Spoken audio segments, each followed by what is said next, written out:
तो ये इस समय गौरीकुंड केदारनाथ से सबसे लेटेस्ट अपडेट है आपके लिए। अगर आप केदारनाथ आना चाह रहे हो ऐसे तो भाई मैं इस समय केदारनाथ यात्रा के आखिरी पड़ाव पहुंच चुका हूँ, केदारनाथ की डोली यात्रा के लिए। तो इस मंदिर को भी पूरा सजा दिया है भाई। देखो भाई मैं ना अभी गौरीकुंड से निकल ही रहा था, यहाँ पे मैंने एक बोर्ड देखा भाई, वो आप सबके लिए इतना इंपॉर्टेंट है ना। मेरे ठीक सामने देखो बोर्ड लगा हुआ है यहाँ पे, इसमें क्या लिखा है देखो भाई, अगर आप केदारनाथ आ रहे हो तो आगे। तो गाइस चलो हम लोग आपका पहुंच गए हैं केदारनाथ। आपको रजिस्ट्रेशन को लेकर कोई दिक्कत आ रही है तो पूछो, हेलीकॉप्टर की बुकिंग को लेकर दिक्कत आ रही है तो पूछो। भाई बस केदारनाथ आना चाहते हैं तो 500 रुपए किराए में आप ऋषिकेश से सोनप्रयाग तक, हरिद्वार से केदारनाथ 550 में पहुंच जाओगे। और मेरे पीछे आप देख रहे हैं ये है तप्त कुंड। और पिछले बार बरसात में तो भयानक आपदा फिर से आई थी, जिससे काफी सारा नुकसान इस गौरीकुंड में हुआ था। पहले यहाँ पे शेल्टर हुआ करते थे, सारे बह चुके हैं। इस समय ना कोई भी गौरीकुंड नहीं पहुंचा है, केदारनाथ नहीं पहुंचा है। मैं आपको लेके गौरीकुंड और केदारनाथ पहुंच गया। तो गाइस ये देखो पानी की बोतलें जा रही हैं यहाँ से 18-20 किलोमीटर ट्रैक करके ये सारी बोतलें ऊपर केदारनाथ तक पहुंचाई जाएंगी। मैं अगर आपको लगता है कि कमरे वाले आपसे होटल वाले ज्यादा पैसा ले रहे हैं तो आप 500 रुपए में टेंट में भी रह सकते हैं। अगर आपको सोनप्रयाग में होटल कभी थोड़े महंगे लगे तो आप 2-4 किलोमीटर पहले सिरसी में रुक के यहाँ पे भी स्टे कर सकते हैं। या फिर अगर आपका पर पर्सन 1000 रुपए का बजट भी नहीं है केदारनाथ में रुकने का, तो आप 550 तक भारत के किसी भी कोने से आएंगे तो आपको हरिद्वार पहुंचना पड़ेगा या ऋषिकेश पहुंचना पड़ेगा। कम पैसों में केदारनाथ आना चाहते हैं उसके लिए भी आपके लिए सरल उपाय है। तो अगर आपका केदारनाथ यात्रा को लेकर कोई और सवाल है तो नीचे कमेंट सेक्शन में पूछो। गौरीकुंड से वापस जा रहा हूँ आपका सोनप्रयाग की तरफ, और ये कुछ रास्ते हैं। मेरा सोना, रहना, खाना पीना सब कुछ इस कार के अंदर। 3 दिन पूरे हो चुके हैं, अगले 27 दिन और हैं, जिसमें मुझे इस कार में पूरे उत्तराखंड की यात्रा करनी है। So hey guys, good morning, welcome to my new blog. तो वापस एक नए दिन में आप सब लोगों का स्वागत करता हूं। जय श्री केदार बाबा की जय। और आप सब लोगों को पता है कि मेरी चल रही है केदारनाथ बद्रीनाथ 4 धाम की यात्रा, वो भी अपनी इस कार से। और मैं पूरे 30 दिन अपनी इस कार में ही बिताने वाला हूँ। मतलब मैं ना कोई होटल लूंगा, ना किसी होटल में खाऊंगा, सारी चीजें मैं अपने इस कार में करूंगा। तो जो परेशानी हर दिन शुरू होने से पहले होती है वो होती है फ्रेश होने की, नहाने धोने की, और बहुत सारे ऐसे काम होते हैं जो हमें इस कार में नहीं कर सकते। तो चलिए करते हैं दिन की शुरुआत। और मैं पहुंच चुका हूँ इस समय केदार घाटी में, और ये है भैया सामने देखो केदार घाटी। ये है आपका फाटा सोनप्रयाग वाला एरिया, और यहाँ मैंने खड़ी करी थी अपनी गाड़ी जहाँ मैंने कल की रात बिताई थी। और सामने देखो भाई केदार घाटी में ना भाई इस समय बादल ऐसे लगे पड़े ना, ऊपर ना भाई बहुत सारी बर्फबारी भी हो रही है। अब देखो होटल नहीं लेंगे तो बाथरूम नहीं मिलेंगे, मतलब आपको भाई नहाने के लिए कुछ ऐसे ही जुगाड़ करने पड़ेंगे। अभी मेरे पास ना एक पानी की बाल्टी मिसिंग है। अगर मेरे पास पानी की बाल्टी होती तो मैं आराम से यहाँ पे लेके नहा सकता। मुझे आज शाम तक एक पानी की बाल्टी भी खरीदनी पड़ेगी। जब हम घर से निकले थे ना तो इन सब चीज़ों का आइडिया नहीं था कि क्या रखना है क्या नहीं रखना है। धीरे धीरे प्रॉब्लम आ रही है तो पता चल रहा है कि भाई आखिर क्या क्या दिक्कतें आने वाली हैं अगले 30 दिन में मुझे इस कार के सफर में। आज 3 दिन पूरे हो चुके हैं और अभी अगले 27 दिन और हैं जिसमें मुझे इस कार में पूरे उत्तराखंड की यात्रा करनी है। मेरा सोना, रहना, खाना पीना सब कुछ इस कार के अंदर ही होगा। और आज के इस वीडियो में मैं आपको दिखाऊंगा गौरीकुंड में क्या क्या व्यवस्था हो गई है, केदारनाथ की डोली यात्रा जहाँ से जाएगी जिस रास्ते से, वहाँ रास्तों के क्या हालात हैं, यहाँ पे होटल कितने महंगे हो चुके हैं, खाने पीने की क्या व्यवस्था है, रजिस्ट्रेशन कैसे कराना है, बहुत सारी छोटी छोटी जानकारियाँ जो आप सब लोग चेक कर रहे हैं इस समय गूगल पे, यूट्यूब पे, हर जगह पे। आज वो मैं केदार घाटी में लाइव घूमकर आपको दिखाने वाला हूँ। ठीक है, तो फटाफट से अपने दिन की शुरुआत करने से पहले नहा लेते हैं। तो चलो गाइस एक काम करते हैं, अपना बैग लेके चलते हैं पानी के स्रोत के पास। जब आप इस तरीके से नोमैड तरीके से ट्रैवल करेंगे ना तो आपको बाथरूम नहीं, इस तरीके से पानी के स्रोत ही मिलेंगे। यहाँ पे आपको ओपन केदार घाटी में बीच रोड में आपको नहाना पड़ेगा। जिन लोगों को ये नहाने की आदत नहीं है ना उन लोगों को थोड़ा अनकंफर्टेबल फील होगा, लेकिन जब आप ट्रैवल करना शुरू करते हो ना तो आपके अंदर के झिझक, शर्म, बहुत सारी चीजें खत्म हो जाती है।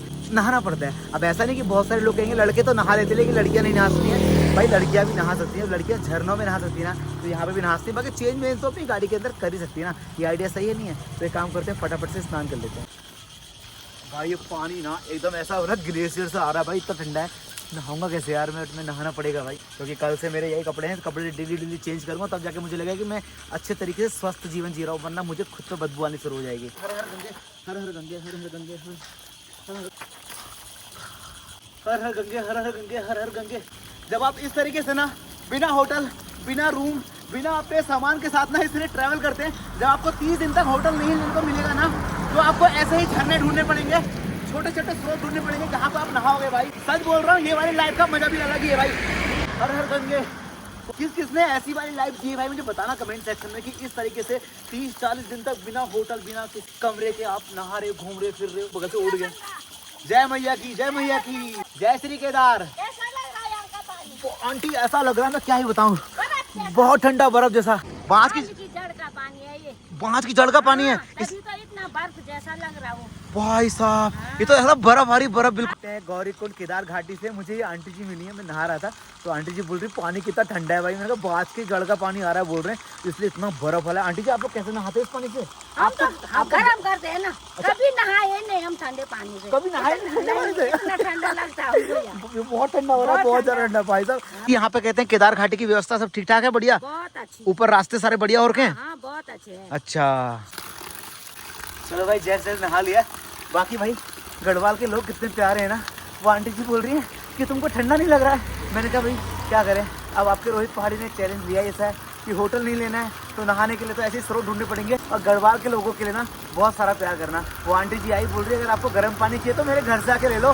मैंने कहा अब एक दिन आप दे दोगे, अगले दिन कहाँ से लाएंगे? सही बात है नहीं? आज के स्नान से मैंने क्या सबक सीखा, जब हम मुश्किलों की तरफ देखते हैं ना तो हमें सिर्फ मुश्किलें ही दिखती है और हमारी मुश्किलें बढ़ती जाती हैं। लेकिन जब हम सॉल्यूशन की तरफ देखते हैं ना तो हमारी सारी मुश्किलें अपने आप आसान हो जाती हैं। तो अगर आपको बाथरूम नहीं मिलेगा तो भी आप प्रकृति में स्नान कर सकते हो। बाकी उत्तराखंड में तो हर जगह आपको ऐसे स्रोत मिल ही जाएंगे। जितने लोग उत्तराखंड से हैं वो इन सब चीज़ों को समझ सकते हैं। आप उत्तराखंड के कौन से गाँव से हो मुझे बताना कि आपके वहाँ भी पानी के ऐसे स्रोत बहते हैं जहाँ आप लोग नहाते हैं, बताना मुझे कमेंट सेक्शन में। अब एक काम करते हैं, अपनी गाड़ी पे चलते हैं और अपने दिन की शुरुआत करते हैं और पहुंचते हैं गौरीकुंड जहां से केदारनाथ भगवान जी की पैदल यात्रा शुरू होती है। आखिर वहां क्या व्यवस्था है वो देख कर आते हैं, क्योंकि आपके आने से पहले पहले सारी व्यवस्थाओं के बारे में आपको बताना भी तो है। और आपका कोई सवाल हो अगर केदारनाथ यात्रा से लेकर मुझे कमेंट सेक्शन में ज़रूर पूछना, शायद अगले ब्लॉग में मैं आपको उसका भी समाधान जरूर बताऊंगा। और गाइस बहुत सारे लोग ना मुझसे ये भी पूछ रहे थे रोहित भाई नहा तो लोगे लेकिन कपड़े कहाँ सुखाओगे, तो भाई उसका इंतजाम भी हो जाता है। मैंने आपसे कहा था ना मुश्किलों की तरफ देखोगे तो मुश्किलें दिखाई देंगी। भाई हमने निकाला है समाधान अपने कपड़े सुखाने के लिए। कपड़ों को खिड़की में फंसा दिया है और लॉक कर दिया है। एक ट्रैवलर थी कपड़े सुखाने की निंजा टेक्निक। अगर पास में ही गौरीकुंड का मंदिर है, गौरीकुंड मंदिर चलते हैं, अच्छा लग रहा। तो चलो जी भैया जी मैं जा रहा हूँ अब गौरीकुंड की तरफ को। और भाई अभी इस टाइम पे ना देख के लग रहा है कि भाई यहाँ तो ना बिल्कुल ठंडा ही नहीं है। यहाँ पिछले 3-4 यात्राओं में जब भी मैं आपका यहाँ आया हूँ ना केदारनाथ धाम में, भाई बर्फ और ठंडे से मेरी हालत खराब हो गई थी। लेकिन इस बार तो मुझे ना बर्फ दिख रही है, ना ही मुझे ठंडा लग रहा है, ना ही मैं जैकेट पहन रहा हूँ। रात को ना मैं इस कार में बिना ब्लैंकेट के सोया था। सोच सकते हो आप केदार घाटी में आप बिना ब्लैंकेट के सो रहे हो। तो अभी फिलहाल जब तक बारिश नहीं होगी ना तब तक मौसम यहाँ पे गर्म ही रहेगा। लेकिन जब बारिश हो जाएगी ना उसके बाद कड़ाके की ठंड भी पड़ सकती है, तो पूरी तैयारी करके आना। हम पहुंच चुके हैं अपने भाई के घर। हेलो महेश बाबू, पहले सबसे बोलो जय श्री केदार और मुंह की इंद्र पहले बताओ। तो भाई हमारा महेश भाई आ चुका है और भाई के घर आए मिलने, तो गढ़वाली चाय पीने आए हम लोग। गढ़वाली चाय। तो वैसे महेश भाई के घर आने के बाद ना देखो, अगर आप किसी पहाड़ में कहीं जाएंगे ना, आप उत्तराखंड में कुमाऊं में घूमो, गढ़वाल में, या फिर आप घूमो जौनसार में, अगर आप हमारे उत्तराखंड में घूम रहे हो ना, आपको पानी की जगह पानी नहीं बुरास का कहते हैं जूस ऑफर होता है। और ये हमारा यहाँ का राष्ट्रीय फूल है। या आपने कभी किसी ने बुरास का जूस पिया तो बताना, सच में बड़ा मीठा मीठा होता है। तो भाई हमने शरबत भी पी ली, चाय भी पी ली। और ये हमारे महेश भाई का प्यारा सा गांव है, मतलब केदार घाटी के अंदर। और सामने देखो इनके घर से ना, ये इनका जो घर है यहाँ से भाई सामने से केदार घाटी के दर्शन देखो कैसे होते हैं भाई। पूरे पहाड़ हिमालय से ढके हुए हैं, देखो बर्फ से। ये देखो भाई ये पूरी केदार घाटी है, दिख रही है आपको भाई साहब। ये पूरा का पूरा गुप्तकाशी और गौरीकुंड सब कुछ केदार घाटी के अंदर आता है। और यहाँ के खेत देखेंगे ना बिल्कुल सीढ़ी वाले खेत होते हैं। मतलब मुझे ये बताओ यहाँ से केदारनाथ वाली घाटी कौन सी है पर्वत? जो आप देख रहे हो ना, हाँ, वो वाला हिमालय जहाँ बादल लगा है। अच्छा वो क्या है? वो है केदारनाथ की पहाड़ी। वो केदारनाथ की पहाड़ी है सामने वाली। तो गाइस भाई साहब बता रहे हैं कि ये सुबह सुबह अपने घर से उठते हैं और डायरेक्ट यहाँ से केदारनाथ के पर्वत दिखते हैं, देखो सामने। तो गाइस भाई साहब बता रहे हैं कि ये सुबह सुबह अपने घर से उठते हैं और डायरेक्ट यहाँ से केदारनाथ के पर्वत दिखते हैं, देखो सामने। तो अब एक काम करते हैं, अब हम चलते हैं और चलते हैं डायरेक्ट आपको गौरीकुंड लेकर। वहाँ पर रजिस्ट्रेशन को लेकर क्या चीज़ें हैं और वहाँ पर होटल को लेकर क्या चीज़ें हैं, कैसे कैसे व्यवस्थाएं हैं, वो आपको मैं गौरीकुंड पहुँच के बताता हूँ। तो भाई आपको पता है मेरा दोस्त केदार घाटी से है। देखो भाई के ना घोड़े भी हैं, एक नहीं दो नहीं, इधर बहुत सारे घोड़े उधर बाधे में, वो देखो सामने इधर भी घोड़े हैं। क्योंकि ना जब यात्रा चालू होती है तो इनके घोड़े केदारनाथ पर्वत पर चढ़ते हैं, मतलब केदारनाथ के ट्रैक में काम आते हैं। और मैं आपसे कह रहा था ना कि मैं बहुत जल्दी आप सब लोगों को लेके केदारनाथ घुमाऊंगा, बद्रीनाथ घुमाऊंगा, मतलब पंच केदार ये सारी यात्राएं कराऊंगा। तो इसलिए मैं इस समय पूरी केदार घाटी में घूम रहा हूँ और जहाँ से जिस तरीके से जैसे जैसे लिंक बनते हैं सारे लिंक बना रहा हूँ, ताकि आप लोगों को यात्रा कराने में मुझे बड़ी आसानी हो और आप लोगों को बहुत ज़्यादा मज़ा भी आए। कितने सारे लोग हमारे साथ केदारनाथ चलना चाहते हैं, वो पूरी आइटनरी अगर आपको चाहिए तो मुझे कमेंट सेक्शन में लिखो, मैं आपको पूरी आइटनरी भेज दूंगा। मुझे इंस्टाग्राम पर DM करो, पूरा केदारनाथ का पैकेज के साथ आना जाना रहना खाना सारी डिटेल आपको बता दूंगा। गैस सच बोल रहा हूँ, यहाँ का ना मौसम, यहाँ का वातावरण देख के, यहाँ के सब रहन सहन देख के ना मेरा मन तो कर रहा है ना कि मैं यहीं पर शिफ्ट हो जाऊँ, एक कमरा किराए पे ले लूँ और अगले 6 महीने पूरी केदारनाथ यात्रा तक यहीं रहूँ। क्या कहते हो, रहना चाहिए क्या? ताकि आपको घुमाने फिराने में थोड़ी और आसानी हो जाएगी। हम लोग कहते हैं महेश के घर से नीचे आ गए हैं और अगर केदार घाटी घूमना है तो केदार घाटी के ही किसी इंसान के साथ घूमेंगे ताकि हमको बहुत सारी चीज़ों वगैरह जानकारी आसानी से मिल जाए। क्योंकि भाई मैं अब गुप्तकाशी से गौरीकुंड की तरफ जा रहा हूँ। मेरे पीछे अभी मोड़ देख रहे होंगे ना, अगर आप पहले कभी केदारनाथ आए होंगे तो गुप्तकाशी और फाटा के बीच में ये वाले बैंड पे ना अक्सर इतना लैंडस्लाइड होता था जिसकी वजह से घंटे घंटे क्या 5-5, 6-6 घंटे भी लोगों को यहाँ पर जाम में फंसना पड़ता था। लेकिन इस बार केदारनाथ यात्रा की इस लैंडस्लाइड को देख के गवर्नमेंट ने ना एक नया पुल और बना दिया। तो गाइस ये प्रॉब्लम को देखते हुए ना तो गवर्नमेंट ने यहाँ पे एक नया पुल बना दिया है। ऐसे ही बहुत सारे नाले जहाँ पे लैंडस्लाइड होता था ना, वहाँ पे हर जगह पर ऐसे ब्रिज बनाए जा रहे हैं ताकि केदारनाथ आने में आपको या हमको किसी को भी कोई दिक्कत ना आए। बाकी अगर बहुत सारे लोग मुझे ये बोल रहे थे कि रोहित भाई मैं केदारनाथ तो आना चाहता हूँ, टेम्पो ट्रेवलर वाले बहुत पैसा लेते हैं, मैं अपनी बाइक से आता हूँ बहुत खर्चा होता है, टैक्सी वाले भी बहुत ज्यादा पैसा लेते हैं, क्या ऐसा नहीं होता कि मैं कम से कम पैसे में केदारनाथ पहुंच जाऊँ? क्या ऐसी कोई बस सर्विस है, सरकारी बस सर्विस या लोकल बस सर्विस, जिसके माध्यम से मैं केदारनाथ आना चाहूँ? तो आज ना मैं आपको पहले वो क्लियर करता हूँ। अगर आप कम पैसों में केदारनाथ आना चाहते हैं उसके लिए भी आपके लिए एक सरल उपाय है। तो भारत के किसी भी कोने से आएंगे तो आपको हरिद्वार पहुंचना पड़ेगा या ऋषिकेश पहुंचना पड़ेगा और ऋषिकेश से आपको बस मिलेगी। कहाँ के लिए मिलती बस भाई? ऋषिकेश से आपको हरिद्वार दोनों जगह से आपको बस मिलती है जी। सोनप्रयाग के लिए बस मिल जाएगी जिसका फेयर होता है लगभग 500 रुपए। 500 रुपए में आदमी ऋषिकेश से यहाँ पहुंचेगा सोनप्रयाग तक? बिल्कुल, हरिद्वार से आओ चाहे ऋषिकेश से आओ। अच्छा हाँ, उसके बाद वहाँ से आपको 50 रुपए गौरीकुंड के लिए जाना पड़ेगा शेयरिंग टैक्सी में जाना पड़ेगा। हाँ, ठीक है। तो कितना हुआ टोटल अभी तक? 550 रुपए। 550 रुपए। हाँ। अगर आप ऊपर जाओगे केदारनाथ तो ट्रैक ऑब्वियसली आप लोग ट्रैक करोगे तो वो आपका तभी बजट में होगा। लेकिन अगर आप घोड़ा डंडी अगर आप लेते हो तो आपका पैसा लगेगा। हाँ। तो 550 तक आप आराम से घर से खाना लेके केदारनाथ पहुंच सकते हैं बड़े आराम से। केदारनाथ में रुकने के लिए लोग बोलते हैं कि भाई होटल बड़े महंगे हैं। हाँ। या बहुत महंगा है केदारनाथ। ऐसा नहीं है भाई। हाँ। आप सस्ते में भी रह सकते हो। 5 लोग मिलके 5-6 हजार रुपए का रूम ले सकते हो। हाँ। बढ़िया रूम जिसमें आपको गीजर वीजर सब मिलेगा, नहाने धोने की सारी सुविधा होगी। अच्छा। या फिर अगर आपका पर पर्सन 1000 रुपए का बजट भी नहीं है केदारनाथ में रुकने का, तो आप टेंट ले सकते हो। अच्छा। टेंट आपको 300 से 500 के बीच में मिल जाएगा पर पर्सन। अच्छा, 500 रुपए में केदारनाथ पर रहने के लिए टेंट मिल जाएगा आराम से। अच्छा, तो गाइस अगर आप कहते हैं केदारनाथ में अगर आपको लगता है कि कमरे वाले आपसे होटल वाले ज्यादा पैसा ले रहे हैं तो आप 500 रुपए में टेंट में भी रह सकते हैं क्योंकि ये ऑप्शन भी वहाँ पे अवेलेबल है। बाकी अगर आप पे फिर भी पैसे नहीं है तो फिर ऐसे आश्रम भी हैं जहाँ पे आप कहते हैं बिना पैसे के भी रह सकते हैं। ऐसा भी ऑप्शन है ना केदारनाथ के अंदर, बहुत सारे लोग रहते हैं वहाँ पे। केदारनाथ 550 में पहुंच जाओगे और 550 में आप वापस भी जाओगे।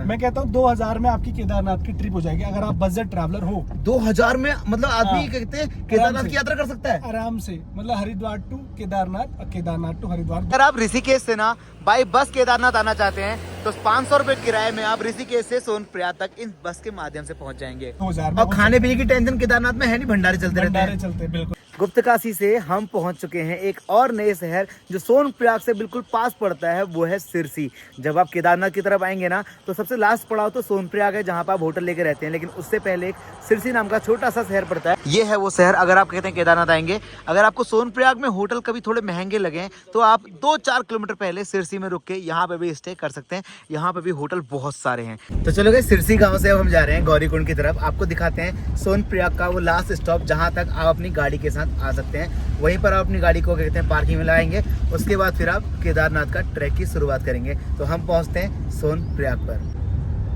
मेरे सामने ना आपको देखो एक ट्रक भी दिखाई दे रहा होगा। अभी तो फिलहाल ये रास्ता ना बिल्कुल सुनसान है, आपको इस तरीके से ट्रक दिखाई दे रहे हैं क्योंकि ना ये जिन लोगों की दुकानें हैं ना केदारनाथ के रास्तों पे सोनप्रयाग में, वो लोग अपना सामान भी लेकर जा रहे हैं ताकि यात्री आए तो उनके खाने पीने की पूरी व्यवस्था हो जाए। हम लोग पहुंच चुके हैं एक और नए छोटे से शहर जहाँ पर आपको बहुत सारे होटल्स मिल जाएंगे। ये जगह है सीतापुर। यहाँ पे भी आपको रहने के लिए ना बहुत सारे होटल्स मिल जाएंगे। यहाँ बहुत सारी कैंप साइट्स हैं, बहुत सारे होटल्स हैं। तो गाइस चलो हम लोग आपका पहुँच गए हैं केदारनाथ के गेट के सामने। ये देखो सामने लगा है बोर्ड और हम पहुँचने वाले हैं गौरीकुंड। सामने लगा है बोर्ड, केदारनाथ धाम में सभी श्रद्धालुओं का स्वागत है। मतलब हम गौरीकुंड पहुँचने वाले हैं। तो गाइस सोनप्रयाग से ना अब हम जा रहे हैं गौरीकुंड की तरफ। केदारनाथ से गौरीकुंड वाले रास्ते पे ना अभी रोडों पे पूरा काम चल रहा है। रोडों की मतलब सफाई हो रही है ताकि रोडों में दिक्कत ना आए, क्योंकि आने वाले 5 दिन बाद ना यहाँ पे बहुत सारी टैक्सियाँ चलेंगी भाई, जिसमें लाखों श्रद्धालु यहाँ से निकलेंगे। तो गाइस फाइनली हम लोग गौरीकुंड पहुँचने वाले हैं और अभी हम सोनप्रयाग से आगे आ चुके हैं। भाई केदारनाथ की यात्रा को लेकर कितनी सारी तैयारियाँ हो गई हैं। आगे आने वाले यात्रियों के लिए ना लोगों ने पानी, पेप्सी, कोल्ड ड्रिंक, खाना पीना सब कुछ लेकर चलना शुरू कर दिया है। तो गाइस ये देखो पानी की बोतलें जा रही हैं यहाँ से 18-20 किलोमीटर ट्रैक करके ये सारी बोतलें ऊपर केदारनाथ तक पहुँचाई जाएंगी, तभी जाके भाई वहाँ पानी महंगा मिलता है। बहुत सारे लोग बोलते हैं ना कि केदारनाथ में बहुत महंगाई है, उसके पीछे भाई वजह यह है कि यहाँ से ना ये सामान सारा लेके वहाँ तक ले जाया जाता है, जिसमें बहुत ज़्यादा खर्चा आता है। तो भाई केदारनाथ के इस ट्रैक पे धीरे धीरे लोग सारा सामान लेकर केदारनाथ धाम तक जाना शुरू कर दिया है। तो गाइस मैं आप लोगों को लेके पहुंच गया हूँ गौरी कुंड में। इस टाइम पे गौरी कुंड के हालात कुछ ऐसे हैं, यहाँ पे ना कंस्ट्रक्शन का काम चल रहा है, मतलब कि आने वाली यात्रा खुलने तक ना लगभग सारा कंस्ट्रक्शन हो जाएगा। गौरी कुंड में इस समय कंस्ट्रक्शन चल रहा है और जिन डोलियों से आप ना केदारनाथ की यात्रा करते हैं, डोली वाले अपनी अपनी डोलियां लेकर भी केदारनाथ पहुंच चुके हैं और सबने अपनी अपनी डोलियों में पेंटिंग वेंटिंग करना शुरू कर दिया था। पूरा का पूरा ना गौरी कुंड, पूरी की पूरी केदार घाटी ना बिल्कुल चेंज हो गई है। इस समय ना कोई भी गौरी कुंड नहीं पहुंचा है, केदारनाथ नहीं पहुंचा है। मैं आपको लेके गौरी कुंड और केदारनाथ पहुंच गया हूँ। और गाइस ये है देखो वो तप्त कुंड, जहाँ पर ना श्रद्धालु स्नान किया करते हैं। तो गाइस आपके रोहित पहाड़ी पहुंच चुके हैं इस समय गौरी कुंड में, और मेरे पीछे आप देख रहे हैं ये है तप्त कुंड। और पिछले बार बरसात में अगर आपने देखा होगा ना तो भयानक आपदा फिर से आई थी, जिससे काफी सारा नुकसान इस गौरी कुंड में हुआ था। पहले यहाँ पे शेल्टर हुआ करते थे, सारे बह चुके हैं, लेकिन इस बार फिर से यात्रा शुरू होने से पहले यहाँ पर राहत कार्य चल रहा है, चीजों को फिर से बनाया जा रहा है। तो ये इस समय गौरी कुंड केदारनाथ से सबसे लेटेस्ट अपडेट है आपके लिए। अगर आप केदारनाथ आना चाह रहे हो तो इस समय गौरी कुंड के कुछ नज़ारे और हालात ऐसे हैं। सामने देखो ये है भैया गौरी कुंड का गौरी माई का मंदिर। यहीं पे ना भगवान केदारनाथ जी की डोली एक रात विश्राम करेगी। तो इस मंदिर को भी पूरा सजा दिया है भाई, देखो केदारनाथ की डोली यात्रा के लिए। तो गाइस जितने भी लोग ना मुझे लगातार मैसेज कर रहे थे, डीएम कर रहे थे और इंस्टाग्राम पे भी मैसेज कर रहे थे कि भाई इस समय गौरी कुंड के हालात कैसे हैं, तो भाई मैं इस समय केदारनाथ यात्रा के आखिरी पड़ाव पहुंच चुका हूं गौरी माई के मंदिर गौरी कुंड में। का गौरी माई का मंदिर है गौरी, जहाँ से केदारनाथ का पैदल ट्रैक शुरू होता है। और इस समय आप देखेंगे ना तो शाम के समय गौरी माई के मंदिर में पूजा अर्चना चल रही है। तो शाम का समय हो गया है और गौरी कुंड में आरती का समय हो गया है। जितने भी लोग केदारनाथ आने की तैयारी कर रहे हैं भाई, तो आपके कोई और अगर सवाल होंगे ना तो मुझे कमेंट सेक्शन में जरूर पूछना। इस समय गौरी कुंड में गौरी माई की आरती चल रही है, प्रसाद लेके अब हम निकलेंगे यहाँ से आगे की तरफ। अगर आपका केदारनाथ यात्रा को लेकर कोई और सवाल है तो नीचे कमेंट सेक्शन में पूछो। आपको रजिस्ट्रेशन को लेकर कोई दिक्कत आ रही है तो पूछो, हेलीकॉप्टर की बुकिंग को लेकर दिक्कत आ रही है तो पूछो, यात्रा में मतलब कैसे आए, कहाँ से आए, सरल तरीका क्या है तो पूछो, सबसे सस्ते में कैसे सफर करना है तो पूछो। मतलब आपको केदारनाथ यात्रा के बारे में कुछ भी जानना है तो मुझे नीचे कमेंट सेक्शन में लिख दो, आने वाले वीडियो में मैं उसका भी आपको जवाब दे दूंगा। तो इस समय मैं केदारनाथ यात्रा के आखिरी पड़ाव गौरी माता के मंदिर में बैठा हूँ, जहाँ से 18 से 20 किलोमीटर का पैदल ट्रैक शुरू होता है। अगर मैं गौरी कुंड आ गया हूँ तो आपको गौरी कुंड का छोटा सा बाजार भी दिखा देता हूँ, जहाँ पे आप यहाँ स्टे करेंगे, होटल, खाना पीना सब कुछ आपको यहाँ मिल जाएगा। तो यह है गौरी कुंड का छोटा सा बाजार, जहाँ पे आपको खाने पीने की पूरी फैसिलिटी मिल जाएगी, ऊपर होटल मिल जाएंगे, बाकी जो भी आपके जरूरत का सामान है वो आपको इस गौरी कुंड के बाजार के अंदर मिल जाएगा।